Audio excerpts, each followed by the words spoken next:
tudo bem?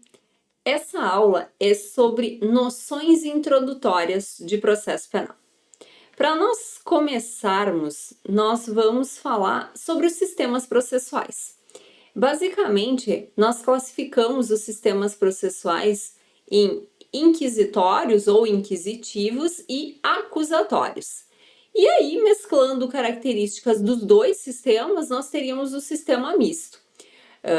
Indo para as características de cada um. Então, um sistema processual inquisitório ou inquisitivo é aquele sistema que vai focar, e aí a gente pode lembrar da ideia de inquisição, né? Que vai focar em sigilo em relação à acusação. Às vezes nem o próprio acusado sabe os exatos termos da sua acusação. Também a confusão entre as funções, então o juiz pode ao mesmo tempo acusar, julgar e defender. A gente vai ter problemas aí então com a separação de cada função, né, que isso não é estabelecido. Em relação ao sigilo, que vai ser a regra, o procedimento vai ser mais escrito. E, de outro lado, quando nós falamos um sistema acusatório, aqui a gente está falando propriamente em respeito às garantias. Então, separação entre cada função, é uma pessoa que acusa, é outra que defende, é outra ainda que faz o julgamento, a ideia então de imparcialidade. A ideia é que o procedimento ele tem que ser público, justamente para garantir essa transparência, que o acusado tem o direito de defesa, pensando aqui num modelo mais, de fato, democrático e mais garantista mesmo. E o sistema misto seria um sistema, então, que em parte ele é, sim, inquisitivo, mas em parte ele é acusatório. A gente pode pensar numa primeira fase mais inquisitiva, sem garantir todos os direitos do acusado, e uma segunda fase em que se garante mais os direitos do acusado, se tem um processo mais oral, e aí mesclaria então características dos dois. Por muito tempo se pensou no sistema brasileiro como sendo um sistema misto. Com a reforma mais recente que nós tivemos em 2019, expressamente o Código Penal se nomina um sistema acusatório, em que pese o juiz ainda ter autonomia para ir atrás da prova, o que me parece um pouco contraditório quando se fala em sistema acusatório, mas hoje a lei expressamente fala que nós brasileiros adotamos o sistema processual penal acusatório. Depois é importante falar aqui também sobre a lei processual penal no tempo e no espaço. Quando nós falamos em lei processual penal no espaço, nós estamos pensando aonde aplica a lei processual penal brasileira. E aí a resposta é simples, né? A gente aplica dentro do território nacional. Pensa o seguinte, se nós temos um processo penal na Argentina, não tem por que a gente exigir que lá se aplique a lei processual brasileira. Então, quando se fala em princípio da territorialidade em relação ao espaço, é justamente isso.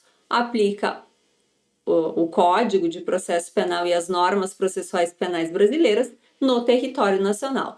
E em relação ao tempo, aqui, diferente lá do Código Penal, a gente aplica imediatamente, porque se entende que quando a gente está falando sobre processo penal, a gente não está propriamente penalizando alguém, a gente está apurando os fatos. Então, se eu mudo o sistema de apuração de um delito, enfim, o passo a passo de um processo, isso não prejudicaria ninguém, é simplesmente a receita do bolo, pensando no processo como essa receita.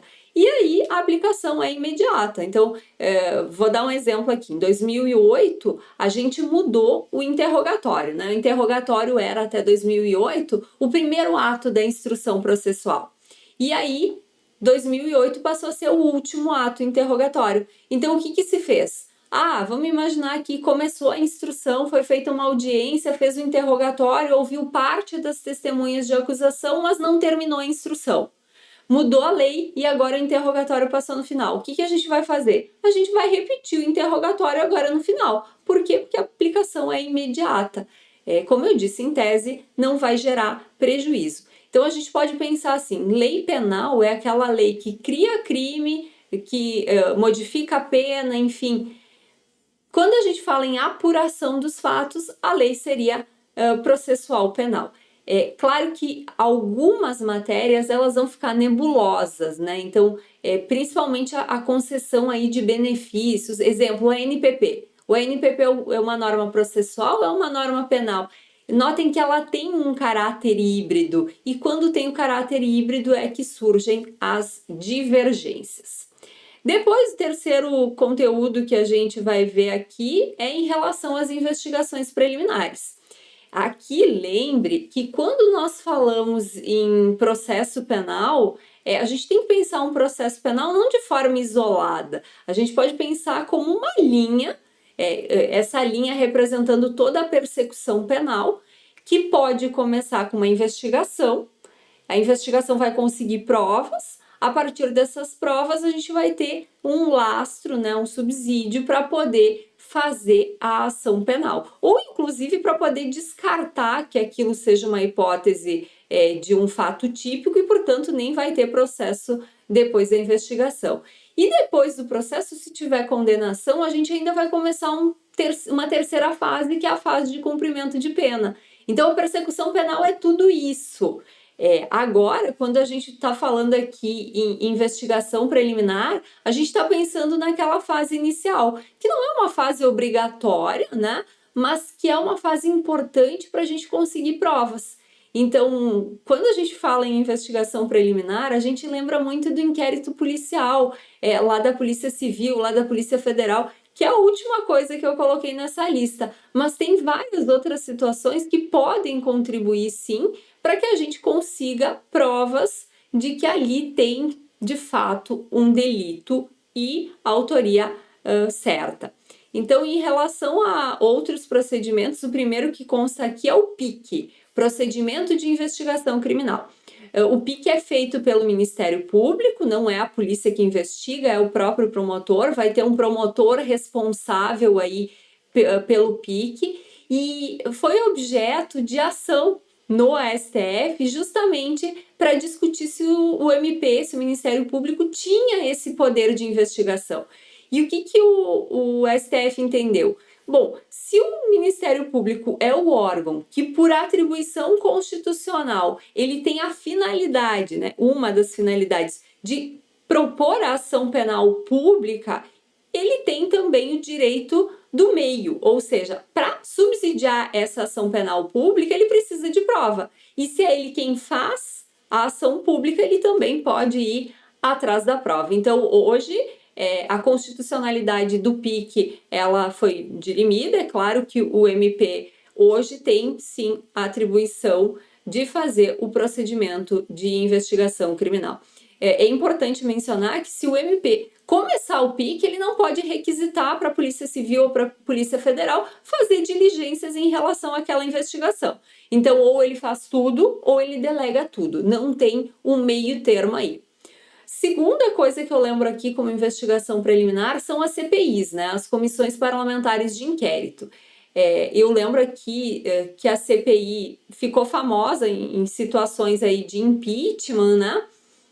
E quando a gente fala em CPI, a gente fala numa série de poderes autônomos que a CPI tem, mas ao mesmo tempo a gente tem que lembrar que a CPI não tem poder ilimitado. Então, tudo que for direito constitucional que precisar ser relativizado vai depender, sim, de ordem judicial. Então, vamos pensar aí em quebrar o sigilo telefônico de alguém. CPI não tem poder para isso.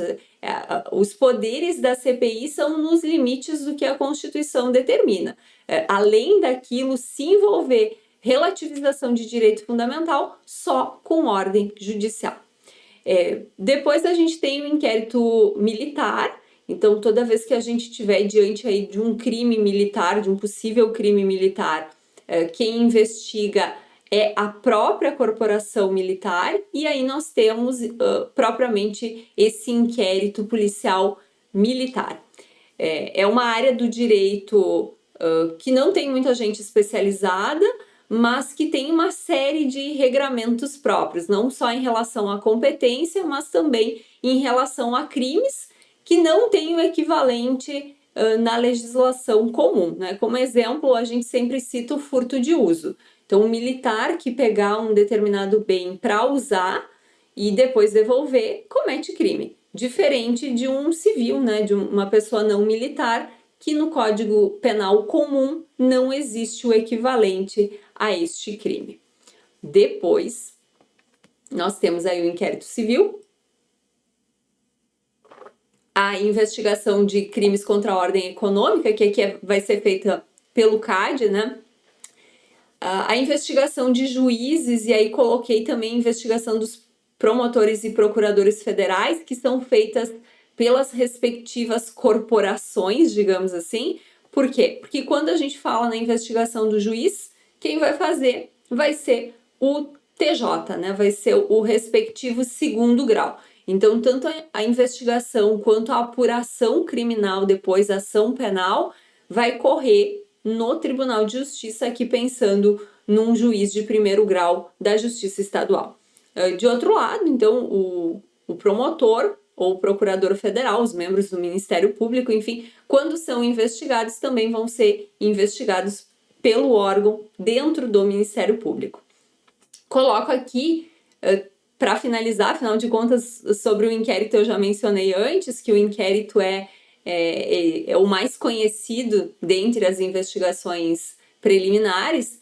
A gente pode pensar no inquérito policial tanto feito pela Polícia Civil, ali nos limites da Justiça Estadual, quanto no inquérito policial feito pela Polícia Federal, que aí vai investigar os crimes federais. E aí volto agora ao TC, ao termo circunstanciado, que vai não propriamente fazer uma investigação, mas vai materializar uma ocorrência envolvendo um crime, uma infração, né, de menor potencial ofensivo, que é o quê?